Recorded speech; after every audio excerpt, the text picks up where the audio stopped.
Nous sommes très heureux de vous retrouver à nouveau dans ce nouveau numéro de l'Aparté sur Guillaume TV. Aujourd'hui, nous avons une invitée, je l'appelle une invitée très classe, très élégante et très belle. Vous allez découvrir qui c'est avec la biographie que la réalisation vous propose. Khady Diop est une jeune artiste pétrie de talent. Elle chante, danse, fait du théâtre et s'éclate comme une superstar sur scène.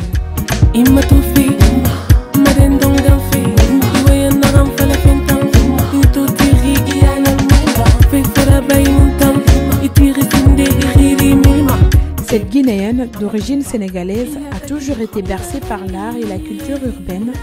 Rien d'étonnant, Khady Diop a fait ses premiers pas dans la danse hip-hop à Conakry avec les Décapsuleurs vers 2003, puis a réussi à soigner son style et son chant au fil des jours. Après de nombreuses apparitions comme danseuse, choriste, chanteuse en solo ou encore metteur en scène, aujourd'hui elle représente la jeune artiste la plus vue du showbiz guinéen. Elle propulse depuis un bon moment de temps des singles R&B irrésistibles, question de fidéliser ses nombreux fans, mais aussi poser son empreinte vocale dans le milieu.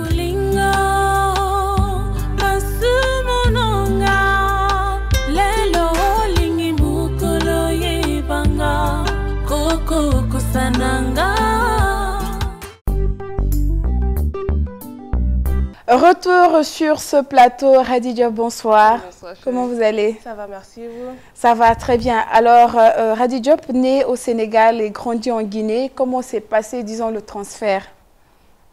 C'était un peu difficile pour moi au début parce que je ne connaissais que le Sénégal, disons mes deux régions, la petite côte qui était Mbour, là où je suis née, et Thiès, là où j'ai grandi, la capitale du rail, que je connaissais. Je ne connaissais même pas Dakar très bien. J'ai juste fait une année scolaire à Dakar, une année, je ne me rappelle même plus quelle année.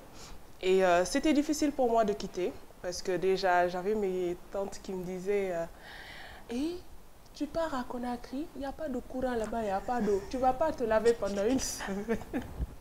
Donc, je ne faisais que pleurer. J'ai dit, je ne veux pas partir et tout. C'était difficile. Et un truc bête que j'ai fait, j'ai pris tous mes habits que j'ai donnés à mes cousines et tout. Je me suis dit, comme les enfants, comment ils réfléchissent, je disais, je vais laisser mes habits ici. Comme ça, ma mère va dire, attends, quand tu vas refaire ta valise, tu vas venir. Ma mère m'a dit, t'as tout donné? J'ai dit oui. Elle m'a dit ok, il te reste combien d'habits? J'ai dit un pantalon. Elle m'a dit on va avec ça. Et c'était une décision de maman ou c'est parce que elle n'était plus avec votre papa? Non, ma mère est séparée de mon père depuis que j'avais 3 ans, donc ça n'avait rien à voir. Parce que je suis arrivée ici, j'avais déjà 15 ans et demi. Ça n'avait rien à voir, c'est que voilà, le Sénégal faisait plus son affaire. Elle a décidé de revenir voir aussi ce qu'elle peut faire ici. En plus, elle avait sa maison ici. Donc voilà, elle a décidé de rentrer chez elle, quoi. Et comment vous avez fait pour vous adapter à la vie guinéenne, surtout que les tantes ont déjà déstabilisé la petite enfant que vous étiez? Non, en fait, elle disait ça juste pour rigoler. Mais moi, j'ai tellement pris ça au sérieux. Je suis même venue, ma grand-mère, la pauvre, quand je suis venue, je ne lui ai même pas dit bonjour. Elle m'a dit, on était ensemble ou bien on a dormi ensemble. Tellement j'étais là, tirer ma bouche. Pendant une semaine, j'étais pas bien parce que j'avais laissé mes cousines, mes copines, tout ça là. Le changement, ça allait être dur. Je ne comprenais pas la langue aussi au début. Je ne connaissais pas aussi, mais tout de suite, j'ai commencé quand même les cours parce que j'ai commencé les cours de vacances. J'ai commencé à me faire des copines. Au stade aussi, je faisais le hand. Donc, j'ai créé aussi d'autres amitiés là-bas et tout. Et c'est comme ça que c'est parti, parce que je suis quelqu'un en fait qui s'adapte très vite. Et les souvenirs au Sénégal, vous pouvez un peu nous les rappeler? Pas beaucoup. Pas beaucoup. Ce que je sais, c'est qu'à l'école, j'étais pas mal à l'école. Je vivais avec 4 cousines à la fin avant que je ne vienne. Parce que ma mère était déjà là en fait. Donc j'étais chez ma tante. J'étais avec mes 4 cousines. On faisait tout ensemble. On n'avait même pas besoin de sortir. Et on vivait dans une cité où tout le monde se connaissait et tout. C'était comme une famille. C'est ce bon souvenir. C'est ces souvenirs en fait que je... Mais est-ce que vous étiez une élève turbulente, timide ou celle qui venait déranger tout le monde à l'école? Ici, oui. Mais pourquoi ça a changé? En fait, j'étais une petite fille très douce avant. Mais il y a une année où j'ai changé d'école. Je suis partie dans une école à Hambourg où quand tu viens d'arriver à l'école, les enfants te titillent un peu. Ils ont envie de savoir si tu dois être le souffle-douleur ou si tu te laisses faire, c'est fini. Donc j'étais devenue une bagarreuse parce que je ne voulais pas me laisser marcher dessus. Je me battais avec les filles et avec les garçons. Ma mère, tous les jours, elle se retrouvait à l'école. À la fin, elle était fatiguée. C'est mon frère qui venait maintenant. Et c'est comme ça que j'ai commencé à me forger une autre image. Et ça m'a beaucoup servi aussi. Parce que quand je suis venue ici aussi, au début, c'était pareil. Je venais d'arriver, on dit, bon, c'est une Sénégalaise qui vient d'arriver. On va un peu la titiller pour voir comment ça se passe. Et je ne me laissais pas faire. Je donnais même les rendez-vous à 14 h. Je dis, toi et moi, on se retrouve dehors, même si je sais que je ne peux pas te frapper. Mais au moins, tu intimidais la personne. Oui, même un prof là, tu me parles d'une manière là, on arrête le cours. Tu fais la guerre, tu fais ton pas. Monsieur, tu me parles pas comme ça. Hein. Tu laisses pas pour toi demain en fait. Il fallait même pas. Parce que si tu fais ça là, c'est foutu, c'est mort. Alors Hady Diop, pour une enfant qui n'a pas de musicien dans sa famille, comment vous vous êtes retrouvée dans la musique? Moi, mais je sais pas. Non, tu sais? Moi, mais je sais pas parce que ce que je sais, c'est que ma mère me disait que quand j'étais petite, j'adorais Youssou N'Dour. Donc, quand Youssou N'Dour passait à la télé, personne ne pouvait regarder la télé maintenant parce que je suis devant, je danse jusqu'à... Une fois, elle m'a envoyée aussi à un concert, j'avais 3 ans. Et il paraît qu'il y avait 2 concerts, quoi. Moi, j'ai tout dansé à côté, donc tout le monde était concentré sur moi et tout. Elle a dit, celle-là, là, si je ne fais pas attention avec celle-là, elle va me mettre dans des problèmes.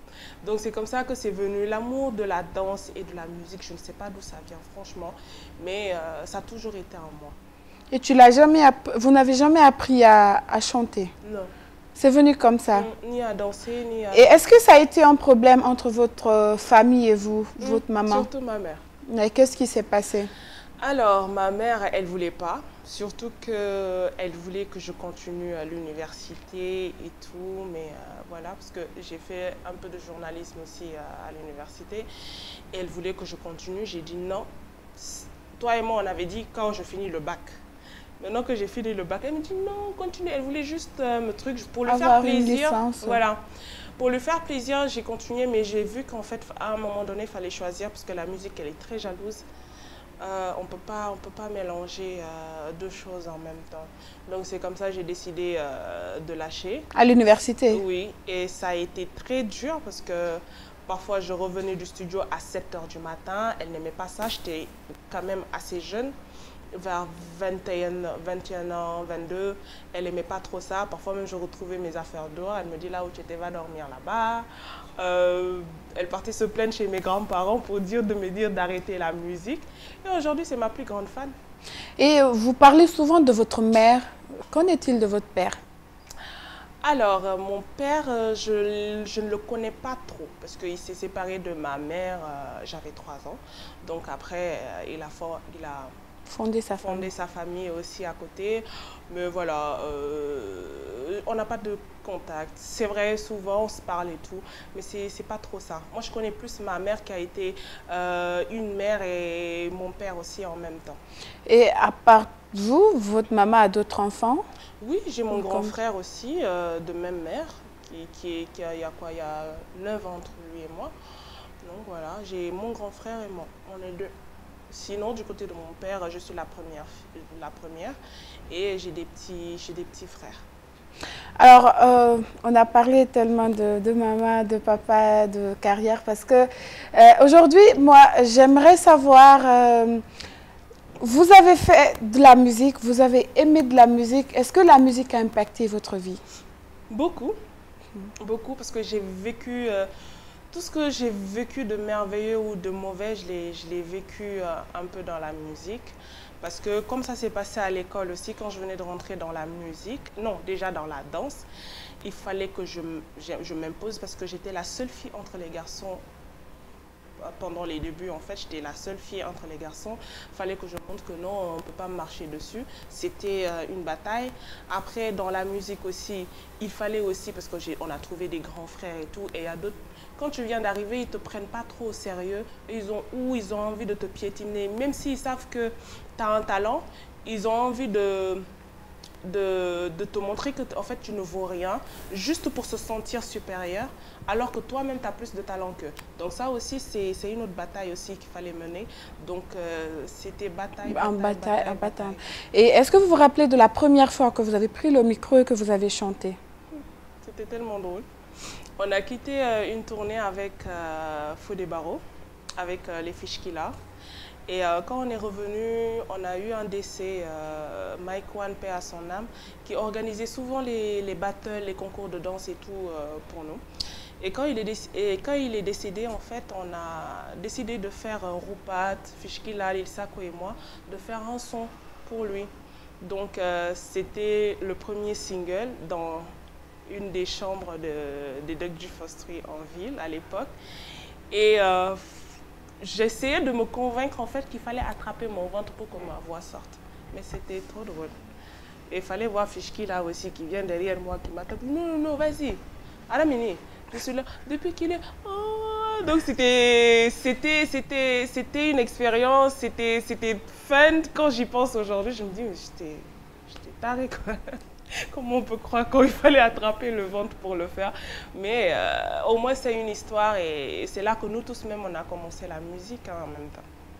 Alors, Khady Diop, on a vu il y a quelques années, vous êtes artiste et c'est très rare de voir une femme artiste avoir son foyer, se retrouver dans le foyer. Aujourd'hui, qu'en est-il de votre mariage? Je ne suis plus mariée depuis 1 an et demi.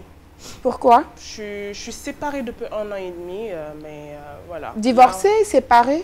Séparée depuis 1 an et demi, mais là, on est sur le divorce. Là. Pourquoi vous êtes séparée? Pourquoi vous n'avez pas tenu? Qu'est-ce qui s'est passé? Vous savez, hein, on ne se marie pas pour divorcer. Donc quand ça arrive là, c'est que vraiment ça ne tenait plus. Non, on veut savoir ce qui ne tenait plus. C'est ce qu'on veut savoir. Parce que oui.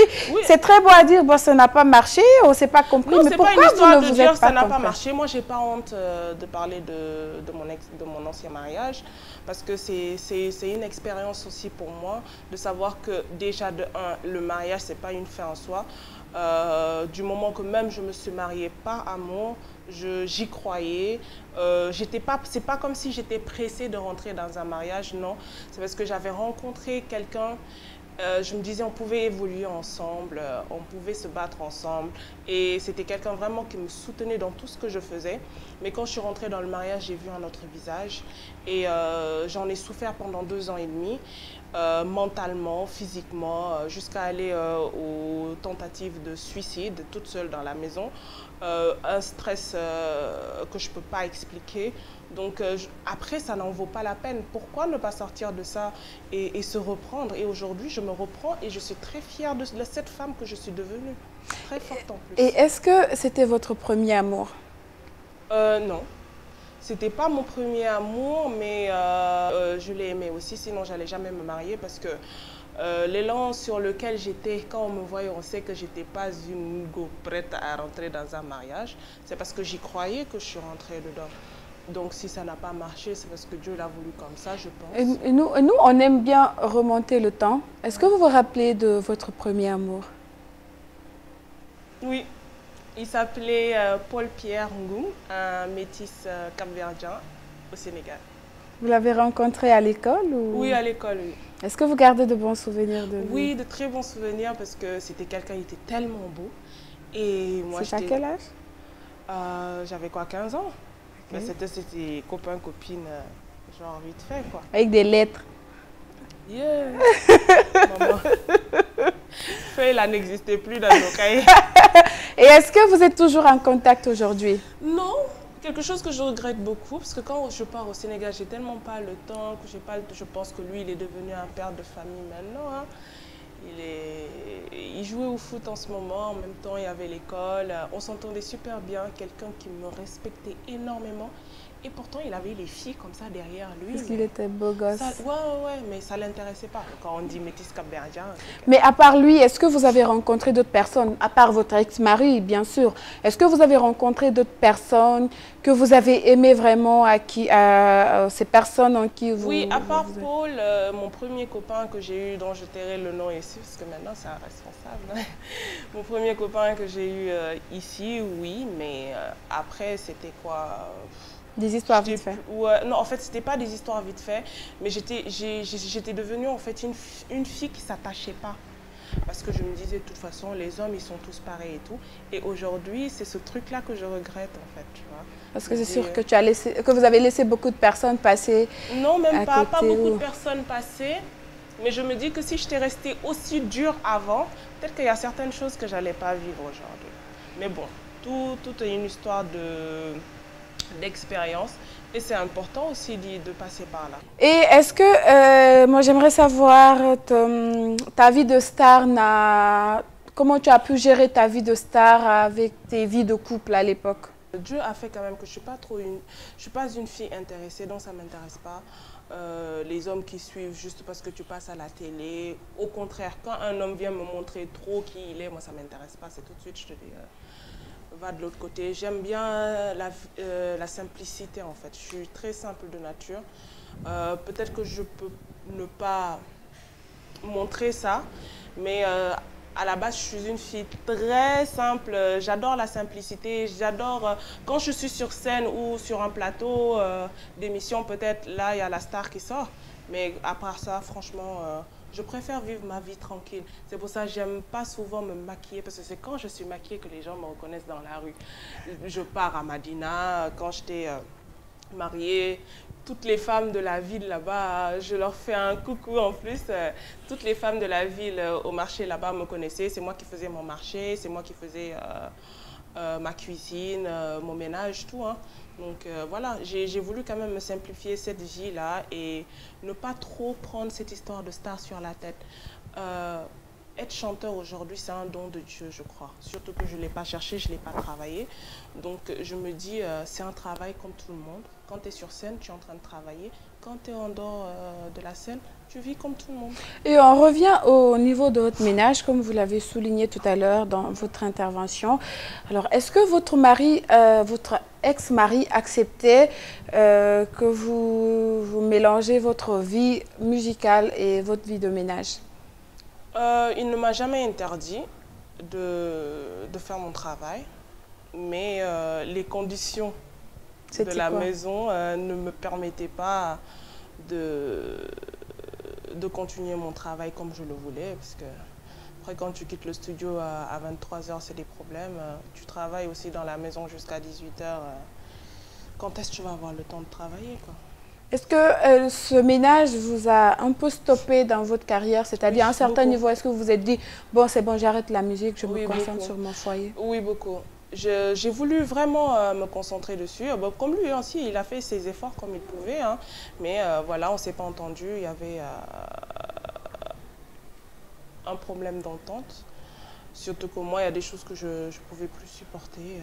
C'était quoi ces choses? Oh, les choses de ménage, laisse tomber. Non, non, mais en Afrique, en fait, ce qui est difficile, c'est qu'on a tendance à penser que dès qu'il y a un problème dans un couple, c'est la femme. Déjà, de un, on met toujours sur la femme. De deux, quand tu es connu, on dit « Ah, à mon prairie, à moi, rameta ». Et pourtant, ils ne savent pas tout ce que tu as fait comme effort ou tout ce que tu as vécu. Moi, j'ai entendu beaucoup de choses. Et au début, ça ne me faisait pas rire. Mais maintenant, ça me fait rire et j'ai pitié des gens qui parlent comme ça. Je dis toujours que le Seigneur vous pardonne parce que vous ne savez pas de quoi vous parlez.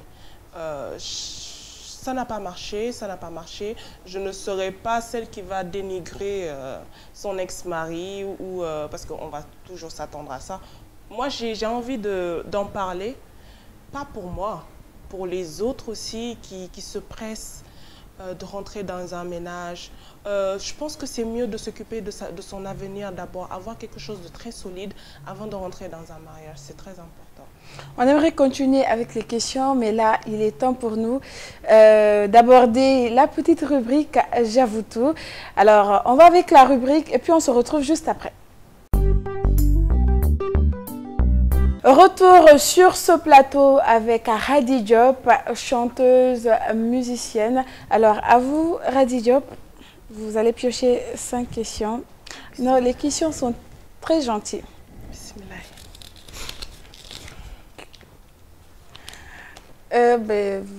Il faut lire, hein, à haute voix. Mais qu'est-ce qui s'est passé? Non, Rady Diop, non, mais là, tu triches. Non, là, vous trichez, non, il faut lire. Sinon, on ne prend pas une autre question. Cigarette, non. Alors, on y va, deuxième question. Il y en a combien déjà, vos questions là? C'est 5. Vous prenez 5 questions et c'est bon. Quelle est votre couleur préférée, ça se voit? Le noir. Le noir. C'est gentil comme question, j'aime pas. Tu n'as pas mélangé. Troisième question ou première question? Si un génie vous offre de réaliser 3 vœux, quels seraient-ils?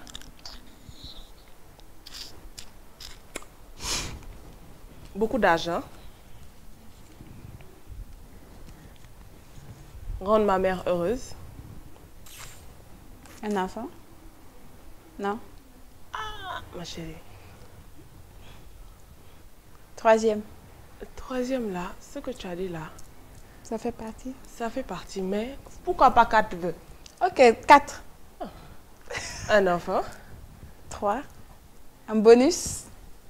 et beaucoup de succès dans ce que je fais. Mais ok, d'accord. Et là, Ça fait 4? Non, là on est à 3. 3 questions. Oui. Il vous reste 2 questions. On peut tout finir aussi, ça me dérange pas. Non. Ici, c'est le temps. Comme tu dis qu'il y a des questions gentilles là.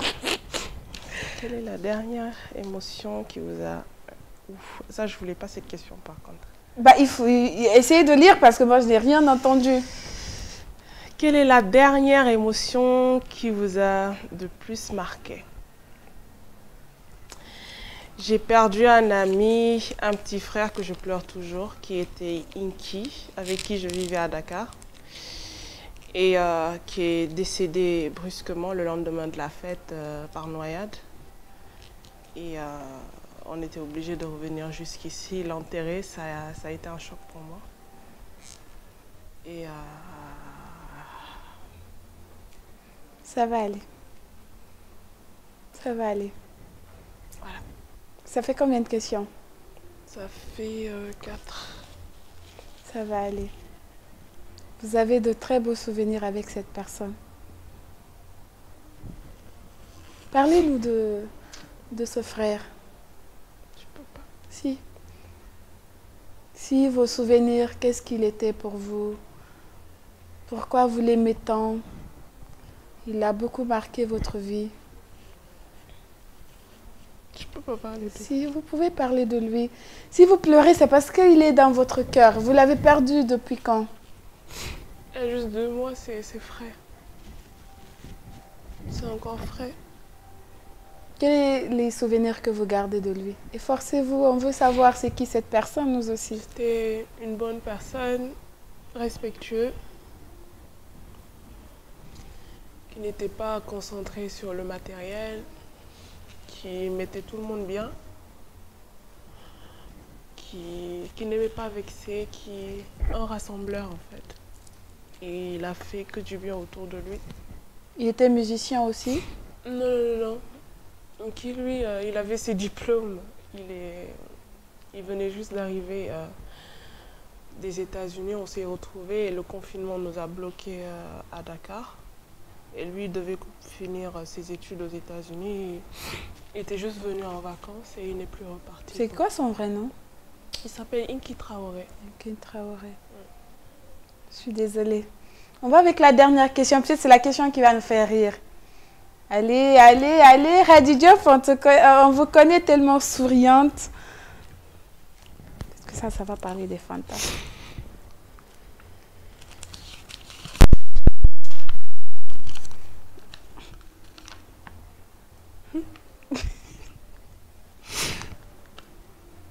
Si vous devez changer une chose chez toi, une seule, quelle serait cette chose? Je te laisse répondre.